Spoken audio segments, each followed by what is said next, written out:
News 24/7 Bangla TV.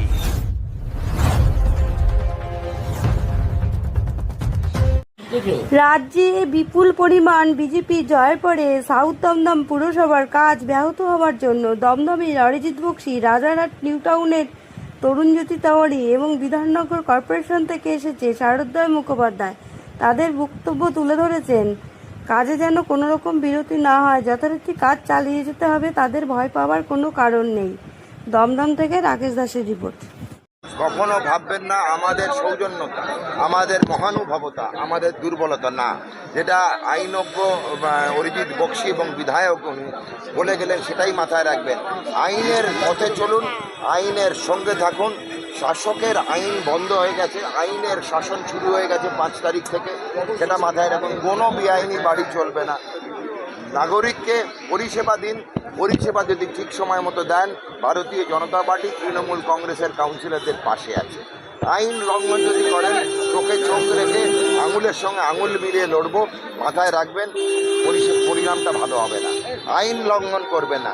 1.5 কাঠার প্লটে যেন 6তলা বাড়ি না ওঠে। যেগুলো হয়ে রয়েছে তার জন্য আইন মাফিক যথাযথ ব্যবস্থা নেওয়া হবে। যেগুলো তৈরি হচ্ছে, আগাম টাকা নিয়েছেন, সেগুলো ফেরত দিন। বর্তমান দুর্নীতি শেষ, সুনীতি রামনাথ্যর শুরু। বর্তমান মুখ্যমন্ত্রী বলেছিলেন যে এই বাগুইআটিতে দাঁড়িয়ে দাতব্য চিকিৎসালয় হবে, সবগুলো হবে। তার থেকে আরেকটা, যত তোরণ আর গেট হয়েছে এবং সেই গেটগুলোয় সবকটা কাউন্সিলর এবং প্রাক্তন মুখ্যমন্ত্রী, কম্পার্টমেন্টাল প্রাক্তন ফেলিয়ার মুখ্যমন্ত্রী ছবি লাগানো আছে। 24 ঘন্টা টাইম দেওয়া হয়েছে আমাদের চেয়ারপারসনকে, যে 24 ঘন্টার মধ্যে সব রাজনৈতিক ব্যক্তিত্ব ছবি সরান। ওয়ার্ড অফিস থেকে সব রাজনৈতিক ব্যক্তিত্ব ছবি সরান। সরকারিভাবে যিনি আছেন, যেমন প্রধানমন্ত্রী, রাষ্ট্রপতি, আমাদের রাজ্যপাল, মুখ্যমন্ত্রী, তাদের ছবি লাগাতে পারেন, তারা সরকারিভাবে বহাল। কিন্তু এছাড়া ছোট বড় মেজো সেজো কাউন্সিলর, পৌরপিতা, পৌরমাতা, তার অ্যাসিস্ট্যান্ট, তার পিএ, তাদেরও ছবি লেগে যাচ্ছে। সাইজের তফাৎ করে সেগুলো বন্ধ। রাজনৈতিক ব্যক্তিত্ব যদি তিনি আধিকারিক হয় সরকারি, যেমন রাষ্ট্রপতি, রাজ্যপাল, মুখ্যমন্ত্রী, প্রধানমন্ত্রী, তাদের ছবি আপনি লাগাতে পারেন। এছাড়া কোনো ছবি, কোনো ঝান্ডা যেন না থাকে। ওয়ার্ড অফিসগুলো সক্রিয়ভাবে কাজ করুক, সেটা যেন তৃণমূল কংগ্রেসের রাজনৈতিক ক্রিয়াকলাপ, কাটমানি, সিন্ডিকেট, দুর্নীতির আঁতুড়ঘর না হয়ে যায়। একটাই কথা বলতে এসেছিলাম, 4 তারিখ নির্বাচনের ফল ঘোষণা হওয়ার পর থেকে আমরা দেখতে পাচ্ছি 5 এবং 6 তারিখ থেকে বিভিন্ন ওয়ার্ডে যে নাগরিক পরিষেবা, পৌর পরিষেবা, সেই পরিষেবা বন্ধ হয়েছে। বিভিন্ন ওয়ার্ডে রাত্রিবেলা স্ট্রিট লাইট জ্বলছে, পাড়ার মায়েরা বোনেরা রাস্তায় বেরোতে ভয় পাচ্ছে। কোথাও কোথাও বাড়ির জঞ্জাল সাফাই কর্মীরা জঞ্জাল তোলা বন্ধ করে দিয়েছে, পাড়ায় আবর্জনার স্তূপ জমেছে। কোথাও কোথাও দেখা যাচ্ছে ড্রেন পরিষ্কার যে হতো সেটাকে টোটাল স্টপ করে দেওয়ায় ড্রেন উঠছে, দুর্গন্ধময় জল পাড়ায় ছড়িয়ে পড়ছে। সুতরাং একটা পৌরসভা তো ফাংশনাল রয়েছে।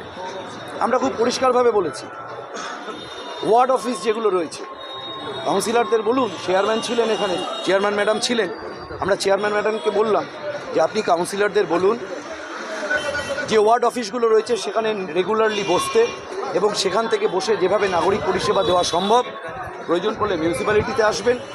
এবং মানুষের জন্য, আপনারা তো নির্বাচিত হয়েছিলেন একসময়, যদিও সেটা প্রহসনের নির্বাচন ছিল, আমাদের পরিষ্কার মনে আছে, তবু অফিসিয়ালি আপনারা ইলেক্টেড রিপ্রেজেন্টেটিভ, পৌরপিতা, পৌরমাতা, আপনারা আপনাদের ওয়ার্ড অফিস এবং মিউনিসিপ্যালিটিতে কাজ করুন।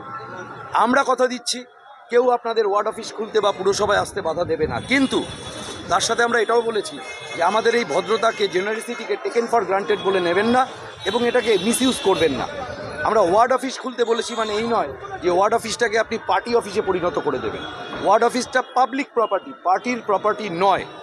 তাই ওয়ার্ড অফিসে যারা বর্তমানে ভারতবর্ষ এবং পশ্চিমবঙ্গ পরিচালনার দায়িত্বে আছেন, অর্থাৎ যশস্বী প্রধানমন্ত্রী নরেন্দ্র মোদীজি এবং জনপ্রিয় জননেতা পশ্চিমবঙ্গের মাননীয় শ্রী শুভেন্দু অধিকারী মহাশয় মুখ্যমন্ত্রী, তাদের ছবি থাকতে পারে, কিন্তু আস্থা করে ফেলে দেওয়া কোনো সিম্বল বা কোনো নেতার ছবি যেন ওয়ার্ড অফিসে আমরা দেখতে না পাই। ওয়ার্ড অফিসে বসে পৌর পরিষেবা দিতে বিজেপির কর্মীরা তাদের সাহায্য করবে।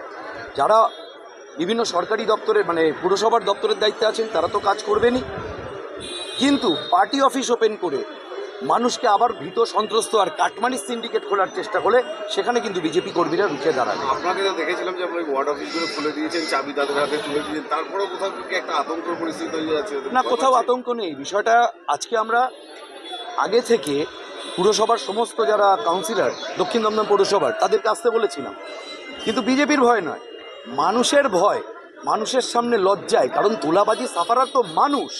বিজেপি কর্মীরা রাজনীতি করতে গিয়ে তাদের কাছে মার খেয়েছে, জীবনহানি হয়েছে, সেটা অন্য বিষয়। কিন্তু আজকে এই পৌরপিতা পৌরমাতারা তারা মানুষের সামনে চোখ তুলে তাকাতে লজ্জা পাচ্ছে, তাই তারা হয়তো লজ্জায় ভয় আসতে পারেননি। কিন্তু আমরা বারে বারে বলছি যে আপনারা মানুষের কাজ করুন, পৌর পরিষেবা দিন। আপনি যে ওয়ার্ড অফিস খোলার কথা বললেন, স্বাভাবিক, এটা তো আমাদের রাজ্য সভাপতি শ্রমিক ভট্টাচার্যের নির্দেশ যে কোথাও কোনো দখলদারি হবে না, কোথাও কাউকে কাজ করতে বাধা দেওয়া যাবে না। কাজটা কি কাজ? মানুষের কাজ। অফিসিয়াল ক্যাপাসিটি তো ওয়ার্ড অফিসে বসে, পার্টি অফিসে বসে তো মানুষের কাজ হয় না, ওখানে তো দলীয় কর্মসূচি পালন করা হয়। আর তৃণমূলের পার্টি অফিসে কী হয় সেটা আমরা সবাই জানি, ওখানে বসে লিস্ট করা হয় কার একতলা বাড়ি দোতলা হচ্ছে, সেখানে গিয়ে কত টাকার বিল ফেলতে হবে। এটা তো চলেছে, এটা আমরা হতে দেবো না, এটা আমরা পরিষ্কার জানিয়ে এসেছি। কাজ করুন, বিজেপি পাশে আছে।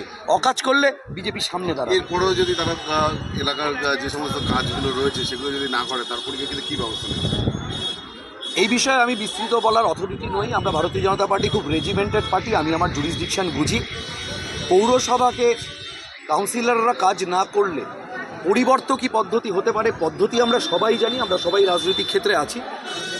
আইন যেটা বলে যে অ্যাডমিনিস্ট্রেটরের মাধ্যমে কাজ করাতে হয়, কিন্তু দল কি সিদ্ধান্ত নেবে, দল অ্যাপয়েন্টমেন্ট সেভাবে করবেন কি করবেন না, দল কাকে অ্যাপয়েন্টমেন্ট দেবেন, এটা অনেক উচ্চ নেতৃত্বের শীর্ষ নেতৃত্বের বিষয়বস্তু। এই বিষয়ে আমি কোনো মন্তব্য করব না।